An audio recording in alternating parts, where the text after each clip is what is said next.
Eventually she came back and she started taking care of her babies. And those are the two from this year. That's little Tinker sitting ever so pretty in the little owl box. That was only one of two of 10 that were actually clever enough to use the owl box for some shelter. And that's our beautiful Papa, the male. You can see that he uses the satellite dish, he uses the aircon units, he uses basically whatever is around to perch on. He often sits at that spot because it's a great view of the nest that he can watch. There are crows in the area, obviously like the first year where we lost one, but crows regularly come around, so he needs to be there. And he's there in a second. If Mama sends out an alarm call, which is sort of a high-pitched whooping sound, whoop, he's there within a second, as if to say, what? So. And then curiosity, they are just the most curious little things. So I'd found this piece of bark on the balcony, and it was looking at it, then walking on it, then moving back, then jumping, then gnawing. So we keep branches like that. So when it gets to near their breeding season, which starts around August to early September, we start getting the balcony prepared. The balcony does have, we've got gaps in between the bars of the balcony, so we actually put up type of chicken wire around just to stop the little babies from going through and jumping down. And that's them on a window ledge. They just happen to fly on the window ledge, and that's my office window. And yeah, the two little drowned rats, they're sitting, they sit in the pouring rain. In Johannesburg we have summer thunder showers almost daily, and they get drenched like that. And it's very sad to see them. And that's the two of them with the mom next to them.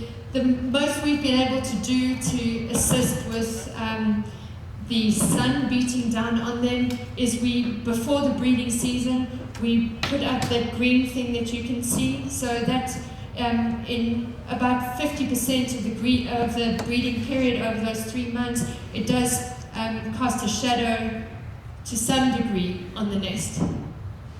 And that is the story of our Parkland owl. Thank you very much for listening.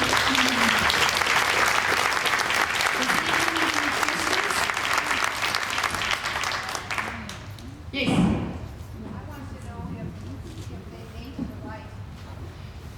Yes, I believe they do make for life. I've also been told that if one had to die, and it could be the male or the female, the other one should attract the new mate to the nesting site. What we also see is the male, he comes in pre-breeding season, and he is the one that entices her back to the pot. So it's very cute. It's sort of a little, I don't know, courtship thing. He jumps in the pot and he scrapes around in the soil and he's hooting a little bit, and then he jumps out and then she jumps in. So yeah, I think that's what they do. Yes? Do you know where the grown-up chicks are going? We don't know.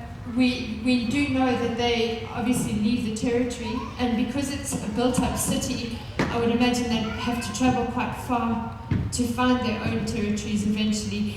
What happens is once they leave us, we see them around. When I say leave us, once they have left our garden, our yard, we might see them in the general area, so sort of the area of a block of your town, for another month or so, until eventually it just gets fewer and fewer sightings, and then we don't see them.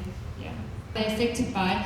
Our complex has 20 units, and the neighbours closest to us, one of them have got a small family with a couple of small dogs.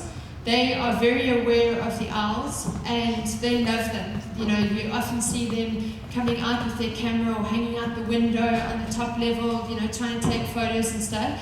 What we do have to do though is when it becomes time for the chicks to start moving around, we have to let everyone know in the complex, but especially the two houses that are closest to us, that the chicks are moving around, because that is when the parents will attack anything. You know, we have seen the male chase a cat along the entire length of this gym, along a wall, and he's just chasing the cat. We have heard, it's very, I mean, it is funny. It's a story that I tell. We've heard the neighbor's dog barking incessantly in the evening, yap, yap, yap, yap, yap, yap, yap, and then you suddenly hear yelp, and then you hear whoo, and it's the owl that's come in and just zapped it and just said, no, enough now. Yeah, so that's what we think. Yes? Tracy, how long will the parents feed the young ones after they fly, or do you watch that training of hunting? We, to a lesser extent, we are watching the training of when they're hunting. What we see is once they start flying, we see the chicks themselves going into the gardens and being able to hunt for their own king crickets. We've seen the parents showing them how to do that, but we haven't yet seen, when they go into the wetland, we don't have a clear view, and we haven't seen the chicks actually finding their own mice or rats or bigger prey. Continue feeding them. So you're going up against developers with a lot of money involved. Yes. Do Pop and Owl receive threats? Actually, we did. When it first came out, we phoned the previous owner and we said to him, listen, Eddie, you know what's happening? The trees are coming down. And he said he sold it to a developer. And we said to Eddie, but Eddie, you know, because Eddie was a developer that was denied permission. And he said, Eddie, you know that it's a wetland, it can't be developed. And Eddie said, yes, but the new owner says, quote unquote, I've got enough money. So when it first came out and we started raising objections, they got to hear about us pretty quickly, because everyone in South Africa is following this feel-good story with Papillon Owl, and all of a sudden the humans from Papillon Owl, and Papillon Owl, because she won the award, they are suddenly getting opposition. So they contacted us. It wasn't the developer himself, it was somebody else, and said, can we meet for coffee?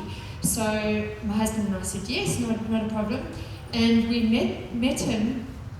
And within 5 minutes, perhaps it's probably because he was already the enemy in my opinion, or perhaps I just didn't like him. But when you don't like somebody when you first meet them.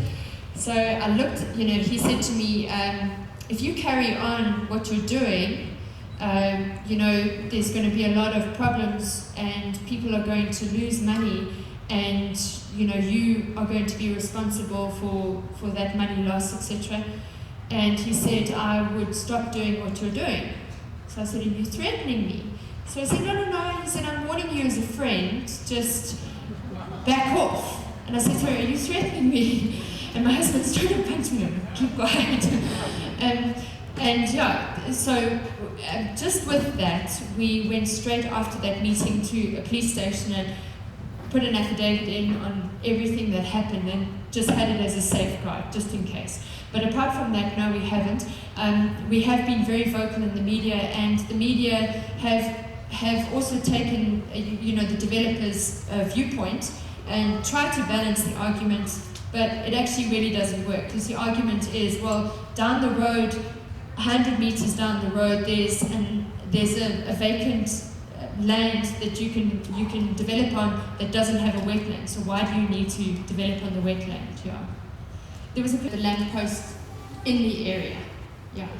So they do. The wetland, they did have barn owls that were also nesting in a tree there, I think. And unfortunately, when the last of the trees came down in the wetland, because the government department didn't stop the felling of the trees, and that evening there was that was a lone, horrible, it was a distress call from the barn owl. It was really, really sad, because it would have lost its nesting spot or its roosting spot.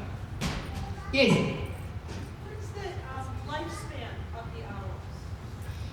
I believe it's around 20 years. Yeah, but I mean, it depends. For them, probably less. I'd hate to say so, but with the dangers that they have, they've got speeding cars, they've got dogs. They've got electric fences, you know, all barbed wire, you know, all of that sort of, they've got people that try and kill them or put them in the mooty trade. So yeah, I mean, at the moment we guess that we've had them for 4 years, and they were flying in the area for 3 years before. She must be at least 7, 8 years old, but obviously we don't know.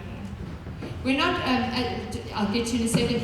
Alan and I are not ornithologists, and we're not our researchers. All we have done is what you guys can do in your own gardens, which is literally pay a bit of attention.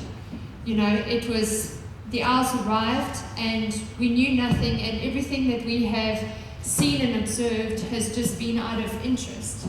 So it's one of the great things is when we do these talks, often I get people that come up afterwards and say, oh, you know what, I listened to your talk about a month ago, and this is now what I'm seeing in my own garden. And it's that awareness for nature in general, for birds and nature in general, that is really a great offspin on this story.